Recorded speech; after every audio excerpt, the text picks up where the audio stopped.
가족 등 친밀한 관계 감염이 계속되고 있습니다. 경상남도는 중환자 폭증에 대비한 중증 전담병상 확충에 나섰습니다. 거제시가 경남에서 처음으로 사회적 거리 두기를 2.5단계로 상향했습니다. 이들 신규 확진자가 70명이 넘으면서 조선 도시 곳곳이 멈춰서고 있습니다. 코로나19 확산으로 대면 면접과 채용 박람회가 어려워진 가운데 화상 면접 등 비대면 채용이 구직자나 구인 기업의 새로운 돌파구가 되고 있습니다. 경상남도가 서부청사에 있는 인재개발원 이전 계획을 내놓은 데 이어 서부청사 조직 축소 가능성도 나오고 있습니다. 진주에서 반발이 시작됐습니다.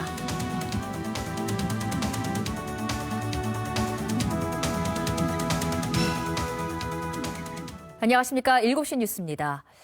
오늘 국내 코로나19 신규 확진자는 926명, 엿새 만에 1000명 아래로 떨어졌고 경남은 21명으로 주말보다 많이 줄었습니다.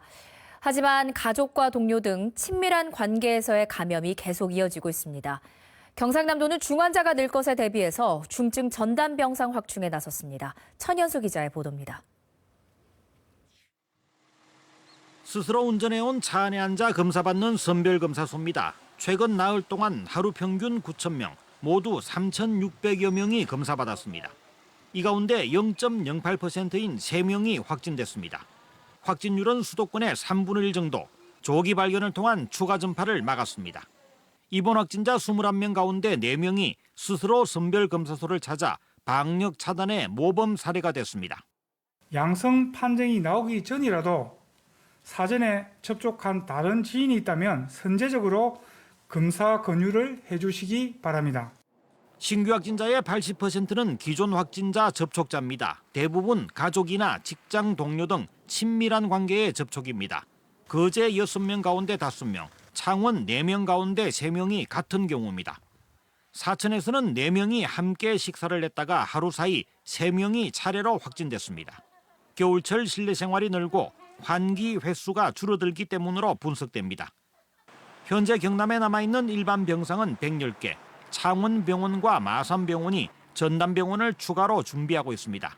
문제는 중증 환자 대비책입니다. 경남에는 에크모와 투석 장비를 갖춘 중증 전담병상이 8개 가운데 2개, 한 단계 아래인 중증 병상은 30개 중 16개의 여유가 있습니다. 경남도는 중증 전담병상 19개를 추가 확보하기로 하고 경상대 진주 창원병원과 양산 부산대 병원과 협의 중입니다. 경남 누적 확진자는 1,085명에 입원 322명입니다. KBS 뉴스 전현수입니다.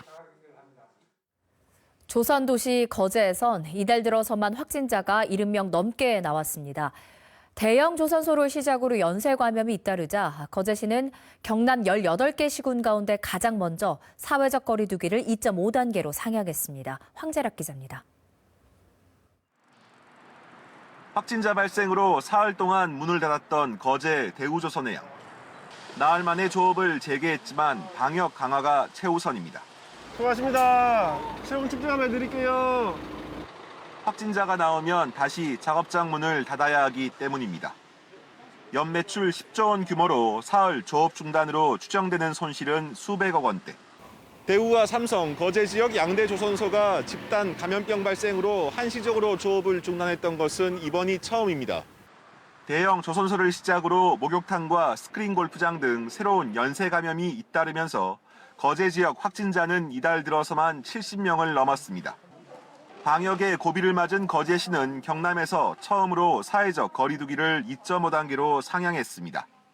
점심시각 조선소 직원들이 붐비던 식당가도 발길이 뚝 끊겼고 낮에 1명 아니면 뭐 2팀 정도, 저녁에는 거의 하나 가지고는 안 되니까 보통 3시 문 닫고 그래요.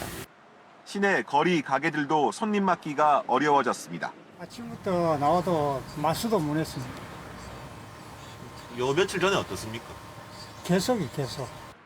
2단계 금지 대상인 유흥시설은 물론 실내 체육시설과 목욕장업도 집합금지가 적용되면서 자발적으로 문을 닫은 곳도 적지 않습니다. 조기에 차단한다는 그런 생각으로 이 어려운 시기지만 방역에 적극 협조, 동참해 주시기를 간곡히 호소드립니다.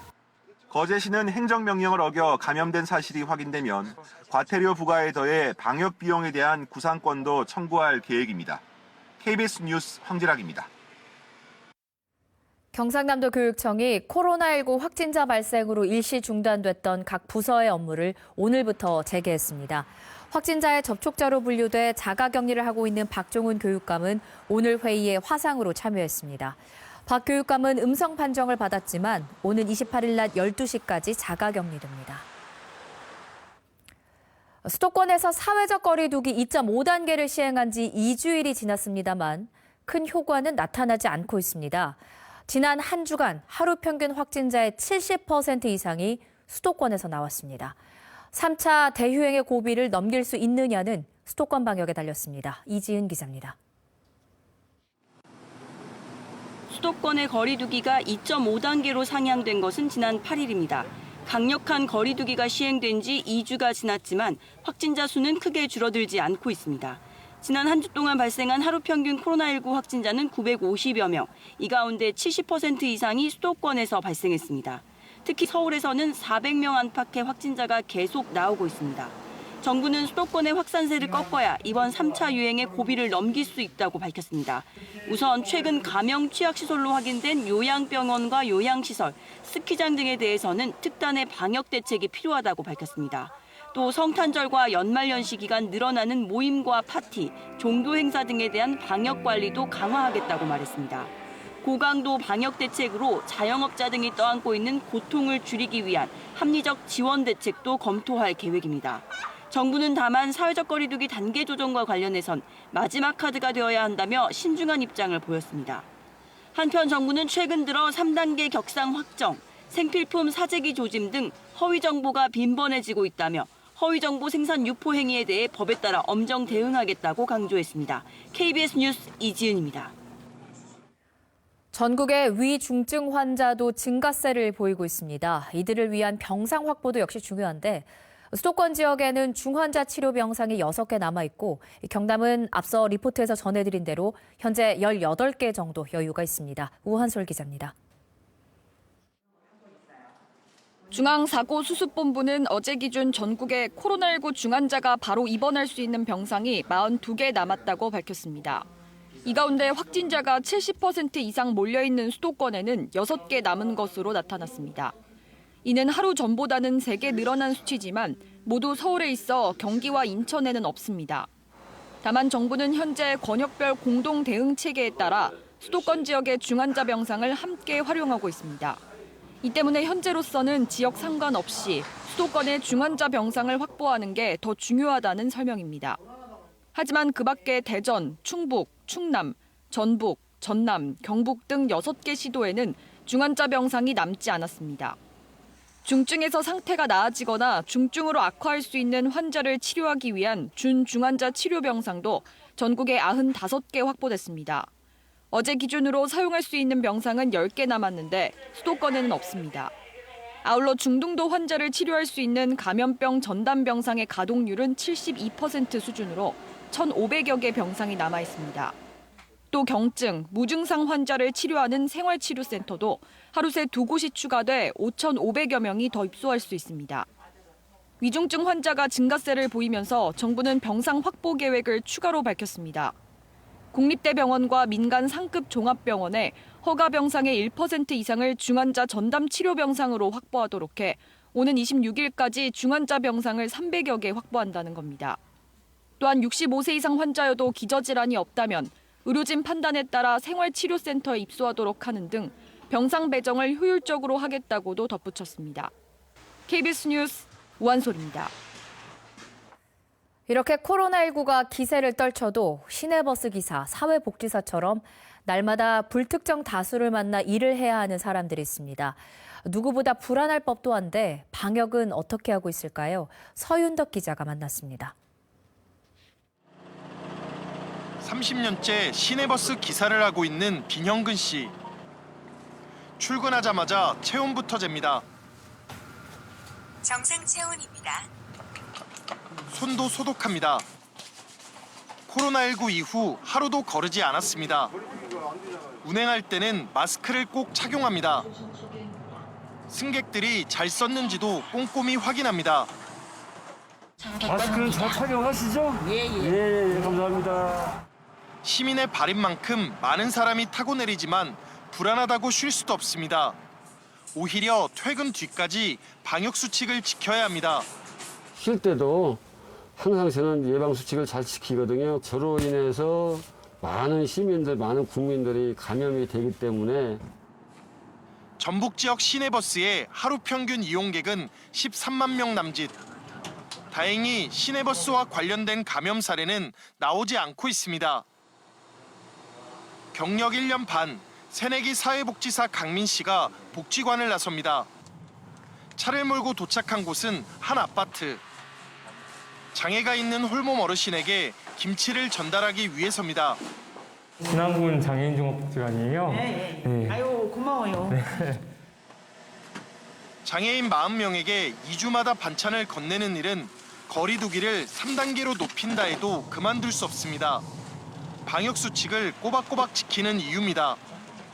대면 서비스로 할 수밖에 없는 서비스들이 있어서 이제 뭐 마스크 착용 필수적으로 하고 이제 차에서 내리고 다시 탈 때 손소독제하는 방식으로 코로나19로 모두가 멈춰도 모두를 위해 멈출 수 없는 이들.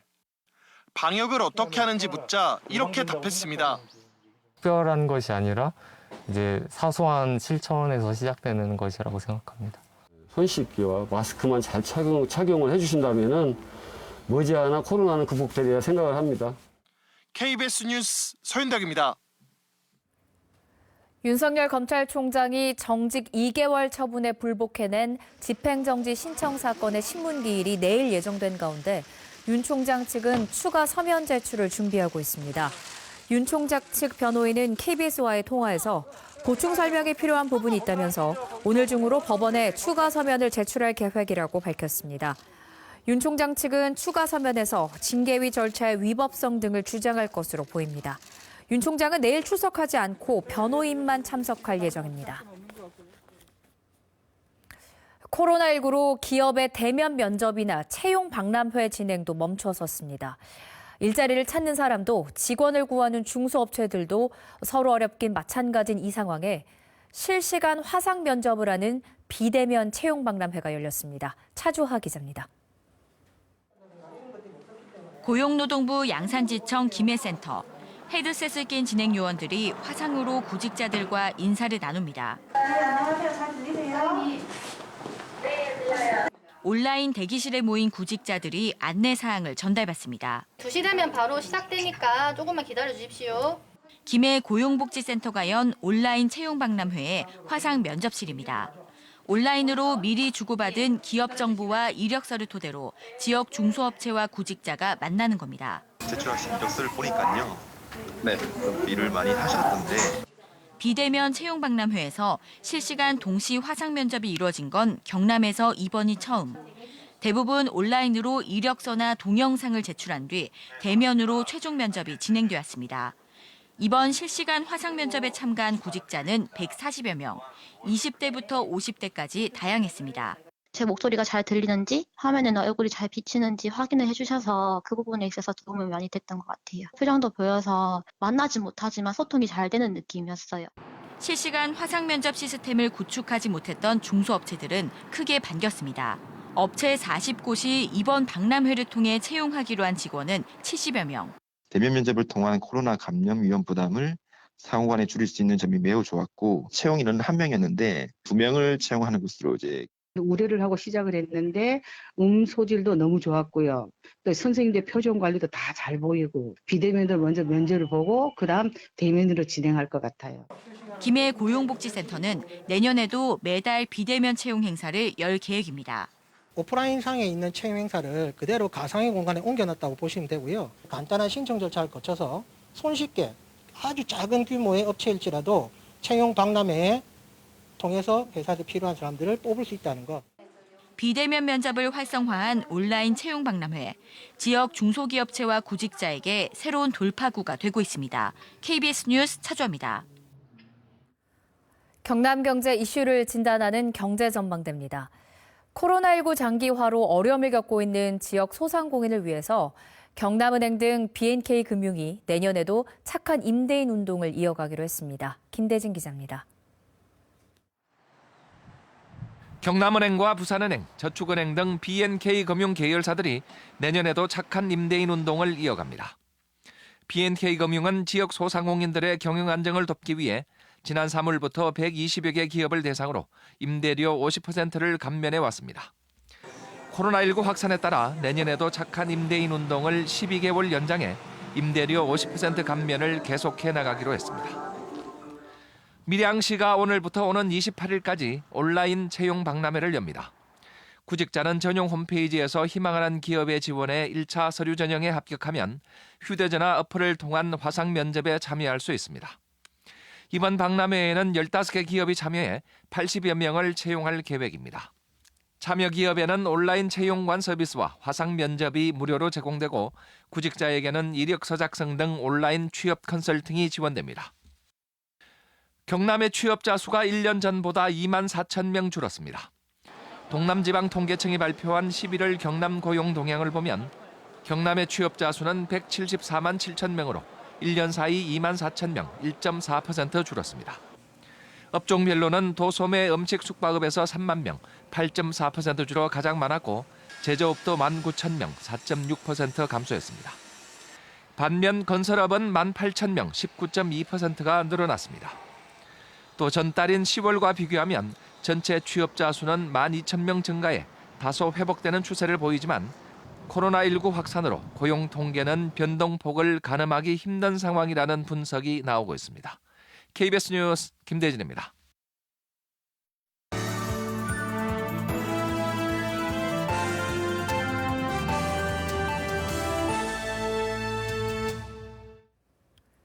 경상남도가 최근 진주 서부청사에 있는 인재개발원을 이전하겠다고 밝혔습니다.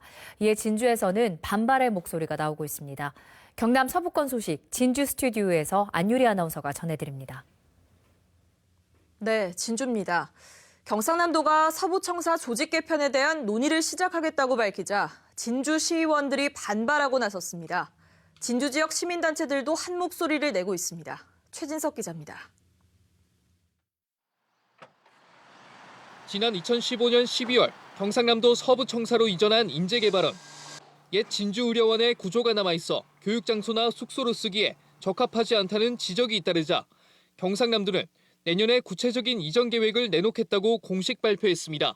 서부청사 기능 효율화를 위한 TF를 도에 설치를 하고 타 시도의 인재개발원 이전 사례를 포함한 서부청사 자체의 여러 가지 기능을 효율화하기 위한 논의를 시작을 했습니다. 최근 경남도와 경남도청 공무원 노조는 청사 이원화에 따른 행정업무 비효율성 문제를 공론화를 통해 논의하기로 합의하면서 서부청사 조직의 축소 가능성도 예고되고 있습니다. 이에 진주시 의회 의원들은 반발하고 나섰습니다. 의원들은 경남 서부권의 인구 소멸을 막기 위해서라도 경남도청 전체를 진주로 옮겨야 한다고 주장했습니다. 경남도와 포방한 경남 군행 발전과 사회 통합 취지를 퇴색시키는 매우 위험한 발상이면 진주 시민의 도민의 신뢰를 저버리는 맹문도 실리도 없는 처사라는 생각을 하지 않을 수 없다. 진주 지역 시민단체들도 한 목소리를 내고 있습니다. 창원시가 오는 2022년 1월 특례시가 되면 경남도청을 진주로 이전해야 한다는 겁니다. 진주를 중심으로 한 관광객을 유치하기 위해서라도 경남도청이 이 소멸 위기 지역이 가장 많은 서부 경남 쪽으로 와서 이 부분에 대해서 남해안 관광 시대를 대비하는 것이 또 필요하다. 진주시 의회 국민의힘과 무소속 의원들은 애초 지난 17일 본회의에서 경남도 인재개발원 이전 반대 결의안을 채택하려고 했지만 본회의 파행으로 무산됐습니다. KBS 뉴스 최진석입니다. 진주시가 독감 대유행에 대비하기 위해 무료 접종 대상을 확대합니다. 접종 대상은 진주 시민뿐만 아니라 진주로 출퇴근하는 직장인과 학생, 경제활동을 위해 진주에 머무르는 주민까지 내년 4월 말까지 무료로 독감 주사를 맞을 수 있습니다. 전문가들은 이번 달부터 내년 1월 사이 독감 1차 유행에 이어 내년 2월부터 4월까지 2차 대유행을 예고했습니다. 진주시와 경상대학교가 오늘 교육부 두뇌 한국21 업무 추진을 위한 협약을 맺었습니다. 진주시는 내년부터 7년 동안 경상대학교 4단계 두뇌 한국21 사업에 선정된 8개 사업단에 모두 3억 9천만 원을 지원할 계획입니다. 앞서 진주시는 2006년부터 지난해까지 진행된 2단계와 3단계 사업단 6곳에 11억여 원을 지원했습니다. 산청군이 전국 처음으로 이 미용권을 지원하는 바우처 카드 시스템을 내년부터 도입하기로 했습니다. 산청군은 NH농협은행 산청군 지부와 협약을 맺고 분기별 충전한 지원 금액을 농협카드를 통해 이 미용권과 노인 목욕에 쓸 수 있도록 전자 시스템을 구축했습니다. 지금까지 진주에서 전해드렸습니다.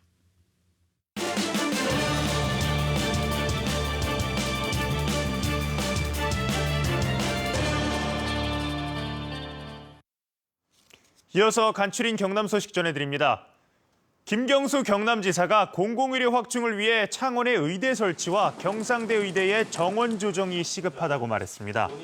김 지사는 최근 기자간담회에서 경남의 의대 정원이 다른 시도보다 적다며 공공의료 인력 확보를 위해 경상대 의대의 정원을 늘릴 수 있도록 보건복지부 등과 협의 중이라고 설명했습니다.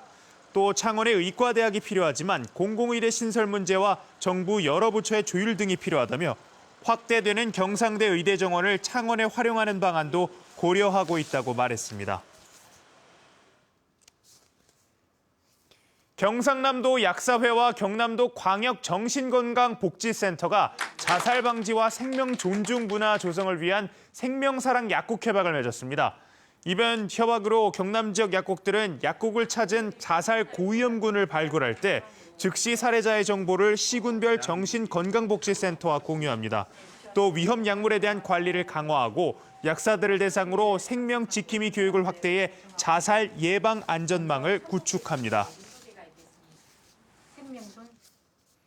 경남과 전남도의회가 오늘 UN 기후변화 협약 당사국 총회 공동 유치를 위한 협약을 맺었습니다.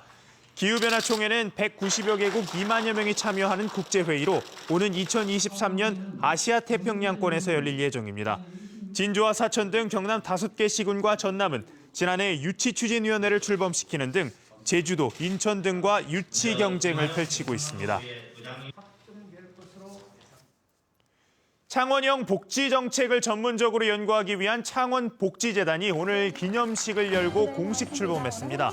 재단 기본 재산은 30억 원으로 조직은 1본부 4팀 체제로 전체 직원은 임원 10명을 포함해 모두 19명입니다. 장진규 초대 이사장은 복지 관련 시설 종사자들의 고충을 찾아 해결하는 실효성 있는 정책을 발굴하겠다고 말했습니다. 우리나라 최초 근대계획 도시인 진해의 도시경관이 보존된 창원시 진해구 중원광장 일원이 문화재청 공모 사업인 근대역사 문화공간 재생활성화 사업의 최종 사업지로 선정됐습니다. 이에 따라 창원시는 오는 2022년부터 5년 동안 진해 대천동에서 창선동 일원에 국비 500억 원을 투입해 등록문화재 복원과 역사경관 회복 사업 등을 추진합니다. 지금까지 간추린 경남이었습니다. 코로나19 음성 판정을 받은 자가격리자가 갑자기 아파서 응급 상황이 생기면 어떻게 될까요? 곳곳의 병원에서 이들의 치료를 거부하고 있는데 보건소에서는 뾰족한 방법이 없다는 입장입니다. 대책 마련이 시급하다는 목소리가 높습니다. 정지주 기자입니다. 시간을 다툽니다. 그래서 응급 환자죠. 그런데 자가격리 중입니다. 병원에선 치료를 거부를 한다죠. 자, 청와대 국민청원에 올라온 글 좀 보실까요? 같은 학교 학생 가운데 확진자가 나왔다죠. 진단검사 받은 지난 15일 밤부터 아이는 배가 아팠다는데요. 맹장염 진단을 받았습니다. 우왕좌왕하다 며칠이 지났습니다. 수술할 병원 찾는 것도 난관이었습니다. 코로나19는 음성 판정을 받았어도 자가격리자라 병원 5곳에서 거절을 당했습니다. 보건소에서도 일일이 전화해서 가능한 병원 알아보고 그 병원에서 우리 애기 상태 물어본 다음에 또다시 회의를 거쳐서 안 된다. 이런 통보만 제가 직접 전화받은 것만 2병원이었거든요. 다행히 지난 토요일 오후 병원이 찾아졌고요. 긴급 수술을 받을 수가 있었습니다. 한 온라인 커뮤니티에 올라온 글입니다. 자, 화상 입은 아기 모습이 안쓰럽기까지 한데요. 10개월 된 아기입니다. 아빠가 확진 판정을 받았고요. 생활치료센터로 가기 위해 준비하던 중 아기가 그만 뜨거운 국물을 쏟았다죠. 화상을 입었습니다. 인근 병원 응급실에서 일단 치료를 받았습니다. 장기간 치료가 필요한 상황이지만 병원은 자가격리 중이라 입원이 불가능하다고 했습니다. 여기저기 병원을 알아봤지만 입원을 거부당했고요. 심지어 외래 진료조차 거부한 병원도 있었다는데요. 답답한 아빠, 온라인 커뮤니티에 글을 올렸습니다. 자가격리 중이면 화상을 입어도 집에만 있어야 하냐는 거죠. 많은 댓글들이 달렸습니다. 화상 전문 병원을 수소문한 분도 있고요. 아기를 데리고 직접 이렇게 병원을 진료 가주겠다 이런 분도 있었습니다. 그러던 중 경기도 분당의 한 화상 전문 병원 원장이 구급차와 함께 직접 찾아왔습니다. 그리고 구급차 안에서였지만은 제대로 된 치료를 받을 수가 있었습니다. 확진자 치료 병상 확보도 어려운 상황입니다. 자가격리자가 아프다고 이를 수용할 여력은 더더욱 없는 게 현실이죠. 음성 판정을 받았어도 추후 양성이 나올 수가 있어 확진 환자에 준해서 치료를 해야 하기 때문입니다. 그래서 대다수 병원 자가격리자에 대해서 위중증이 아니라면은 격리 기간이 끝난 뒤에 오라고 이렇게 조치를 한다죠. 시급한 경우여도 격리병동에 자리가 없을 경우에는 다른 병원으로 갈 것을 안내를 하고 있습니다. 자, 보건소에서는 일단 자가격리자라도 시급하다면은 일선 병원에 치료를 받을 수 있게 그렇게 돕고 있습니다. 하지만 병원이 이를 거부한다면은 뚜렷한 방법이 없다는데요.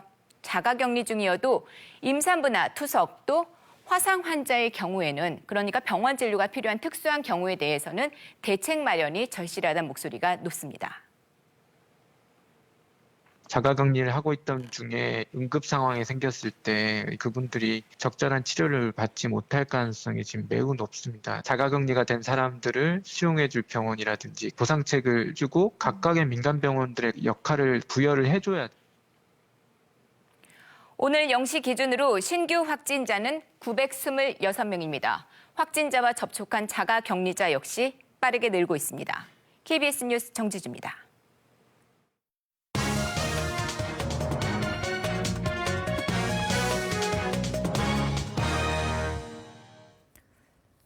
최근 들어서 창원의 아파트 값이 급등세를 보이더니 지난주 정부가 창원 의창구를 투기과열지구, 성산구를 조정 대상 지역으로 지정했습니다. 오늘 이슈대담에서는 동의대 부동산대학원 강정규 원장과 함께 창원 지역 부동산 규제와 관련해서 자세히 이야기 나눠보도록 하겠습니다. 어서 오세요. 네, 안녕하십니까? 네, 반갑습니다. 창원 의창구 지역에 한정해서 투기과열지구가 지정이 됐습니다. 이 결정은 적절했다고 보십니까? 예, 일단은 우리 창원 지역의 주택 가격이 그동안 매우 높게 상승을 했고요. 예. 또 이 가격 상승이 높아짐으로 인해서 우리 지역의 무주택자들의 내 집 마련의 기회가 상당히 좀 어려워졌던 것들이 사실이고 또 다른 지역에 볼 수 없었던 외지 투자자들끼리까지도 우리 지역에 대거 몰려와서 주택 가격도 높게 올라갔고 또 시장의 교란 상태도 있었기 때문에 그 정부나 지자체 차원에서는 이 규제 지역으로 지정을 하는 것들이 당연하다라고 판단을 한 것 같습니다. 다만 이 규제 지역으로 지정됨으로 인해서 그 실수요자들의 일부 그 거래 위축 그리고 투자자들의 그 경제적인 손실이 일부 나타날 수 있다라는 그런 장단점이 갖기 있긴 하지만 일단은 그 규제 지역으로 지정함으로 인해서 주택 가격 안정에는 큰 도움이 될 것으로 판단을 하고 있습니다. 그렇군요. 의창구는 방금 말씀드렸지만 투기과열지구가 됐고요. 성산구는 조정 대상 지역으로 지정이 됐습니다. 네. 이렇게 지정이 되면 구체적으로 어떤 규제를 받게 되는 건가요? 예, 일단은 규제 지역으로 지정된다는 자체는 주택 가격을 안정화시킨다는 측면에서 그 투기적인 수요를 줄이고 그다음에 세금 강화를 통해서 가격을 안정시키는 그런 효과를 발휘하기 위한 목적으로 지정이 되고 있습니다. 일단 두 지구 규제 지역에서 봤을 때는 가계 대출이 매우 제한된다. 그래서 그 규제가 지정되지 않았을 때와 비교해서 한 절반 정도까지밖에 대출이 안 된다. 그리고 2주택 이상을 갖고 계신 분들의 경우는 주택담보대출을 통해서 새 아파트를 살 수 없다라고 하는 것이 공통점입니다. 또한 이 규제 지역 중에 그 조정 대상 지역의 경우에는 그 보유세 등을 비롯해서 세금 강화가 크게 나타날 수밖에 없다라고 보여지는데 양도소득세 세율도 높아질 뿐 아니라 또 중과도 되도록 되어져 있고요. 예. 또 보유세 중에 하나인 종합부동산세 그리고 재산세율도 같이 높아질 수 있도록 되어져 있고 또 취득세도 2주택 이상자의 경우에는 8%까지 납부하도록 되어져 있기 때문에 세금 강화가 그 규제 지역 중에서 조정 대상 지역에는 크게 나타난다라고 볼 수 있겠습니다. 반면에 투기 과열 지구의 경우에는요. 재건축, 재개발 조합원 등에 따른 그 조합원 지위 양도 금지 그리고 그 조합원들 간의 그 재당첨 기간을 5년 안으로 제한함으로 인해서 투기 과열 지구 내에서 그 재건축, 재개발 주택을 조합원이 됐던 신규 분양이 됐던 두 채 이상을 일정 기간 내에 받지 못하도록 하는 규제가 포함이 되어 있었습니다. 기타 이외의 규제에 공통적으로는 그 주택을 구입을 할 때 자금 출처 조사에 따른 여러 가지 의무가 같이 부과되도록 되어져 있어서 자금 조달 계획서 그리고 투기 과열 지구에서는 자금 조달에 따른 증빙 서류까지 같이 제출하도록 하는 그런 규제가 가해지고 있습니다. 근데 이번에 이 규제 지역 선정을 놓고 좀 불만의 목소리도 나오는 게 네. 사실입니다. 특히 의창구 같은 경우 동읍이나 북면 같은 경우는 상대적으로 아파트 가격이 뭐 거의 변동이 없거나 네. 또 좀 저렴하다라고까지도 느끼고 계신데 어떻게 이렇게 지정이 될 수 있느냐라는 목소리가 있거든요. 이 반론에 대해서는 어떻게 생각을 하세요? 예, 일단은 지금 뭐 창원시청의 의견에 의하면 그 동읍하고 북면은 좀 제외시켜 달라라고 건의를 한 걸로 그렇게 예. 알려지고 있고요. 또 국토교통부에서는 그 건의가 그 인지를 하고 있었는지 또는 인지를 하지 못하고 또 풍선 효과를 염두에 두고 확대 지정했는지는 저희가 알 수는 없긴 하지만 일단 결과적으로 그 의창구의 동읍과 북면 지역이 포함됐다라고 하는 것들은 그 동읍과 북면 지역의 가격 동향을 봤을 때 실수요자들 입장 그리고 일부 투자자분들 입장에서는 상당히 좀 어려움이 가중되는 현실이었다라고 보여지고 있고요. 다른 지역의 예를 봤어도 그 읍면동 지역의 경우에는 지정되는 경우가 매우 제한적이거나 없었던 것들이 사실입니다. 그런 측면에서 그 전체적으로 투기적인 수요를 억제하는 것들은 바람직하지만 이 동읍과 북면 정도와 같은 지역까지 지정이 되면서 실수요자들 그리고 기껏 이제 좀 살아나고 있는 이런 부동산 경기에 찬물을 끼얹는 듯한 이런 형태의 지정까지는 좀 그 잘못한 것이 아니겠는가. 따라서 그 북면과 동읍의 지정에 따른 그런 해제에 대한 것들은 좀 빨리 시급히 논의가 필요하지 않나 생각을 하고 있습니다. 예. 근데 창원의 이 일부 지역 아파트 값이 가격이 급등한 이유는 사실 그 투기 세력이 돈이 갈 곳을 찾지 못하다 보니까 풍선 효과로 여기에 집값도 올랐다라고 분석을 하거든요. 네. 근데 여기도 이렇게 규제를 해버리면 창원 지역도 결국엔 다른 지역 아파트 상승세를 부추기는 거 아니냐. 결론적으로 전국의 아파트 값이 다 올라가게 되는 거 아니냐. 마지막에는 이런 우려의 목소리도 있습니다. 여기에 예. 대해서는 어떻게 보세요? 지금 뭐 인근 부산 지역만 보더라도 그 16개 구군 중에 2개 구군을 제외하고는 다 규제 지역으로 지정이 됐습니다. 예. 우리 그런 예를 봤을 때 창원도 지금 의창구와 성산구를 지정을 했지만 좀 넓게 본다라고 하면은 그 마산 회원구라든지 진해구까지 확대가 될 가능성도 있고 더 나가서 인근 김해 지역 또는 양산 지역 또 더 나가서 진주 지역까지도 확대된다라고 또 볼 수 있다. 예. 그래서 풍선 효과는 예견이 되어져 있습니다. 하지만 이 풍선 효과에 대한 것들을 지역 경제 그리고 부동산 시장의 정상화 측면에서 봤을 때 어디까지를 풍선으로 볼 것이냐에 대한 논란은 좀 가해질 수 있다. 따라서 그 가격이 이 풍선으로 잡을 수 없다라고 하는 것들이 지금 현재 이번 지정만 보더라도 전국에 111곳을 지정함으로 통해서 전국이 다 규제 지역으로 지정했을 경우에 과연 풍선 효과가 발생되지 않고 가격은 안정화되느냐 또는 그렇지 않다라고 보는 반론도 많이 있기 때문에 이 풍선 효과를 너무 염두에 두고 규제 지역을 확대하는 것들은 바람직하지 않고요. 공급을 늘린다든지 또는 여러 가지 투기적인 수요를 좀 억제함으로써 시장을 정상화 통해 가지고 가격을 안정화시키는 것이 필요하고 공간적인 규제를 통해서 가격을 안정시킨다고 하는 것들은 최소화해야 되지 않겠나라고 생각을 하고 있습니다. 그러면 교수님께서 보시기에 이번에 규제 지역 선정이 결국에 지역주택 실수요자들에게는 도움이 될 거라고 보십니까? 예, 일단은 지금 현재로서 그 과거에 그 규제 지역으로 지정됐던 지역의 예를 봤을 때는 예. 규제 지역으로 지정되고 나서부터는 가격이 하향 안정사가 나타났던 것들은 분명히 맞습니다. 하지만 서울과 수도권의 예를 봤을 때 서울과 수도권의 경우에는 규제 지역인데도 불구하고 가격이 지속적으로 올라갔습니다. 네. 그 이유는 수요가 지속적으로 나타나는데도 불구하고 공급이 뒤따르지 않았기 때문에 가격이 올라갔다라고 보고 있습니다. 따라서 우리 경남 도내 지역 전체로 봤을 때는 이번 규제 지역으로 인해서 대부분의 지역에서는 가격이 하향 안정화될 것으로 보여지고 있는데 오히려 규제 지역인 창원 성산구와 의창구 지역은 공급이 일정 정도 지속적으로 이루어지지 않는다라고 하면은 오히려 수요가 있는 반면에 공급이 없게 된다라고 하면 가격이 올라갈 수밖에 없다. 특히 창원 성산구와 의창구 지역의 경우에는요. 다른 지역보다 경제 체력이 높은 그러한 무주택자들이 많은 상태에서 지금처럼 가격이 조금 급등을 하거나 또는 규제 지역인데도 불구하고 가격 불안 요소가 나타나면 언제든지 실수요로 돌아설 수밖에 없고 그런 상황 속에서 공급이 뒷받침되지 않는다라고 하면은 대부분의 지역과 달리 성산구와 의창구 지역은 또다시 규제 지역에도 불구하고 가격이 올라갈 수 있는 여지가 있다라고 보여지고 있습니다. 예. 오늘 교수님과 함께 창원 규제 지역 선정에 따른 앞으로의 전망 좀 짚어봤습니다. 여기까지 듣겠습니다. 고맙습니다. 감사합니다.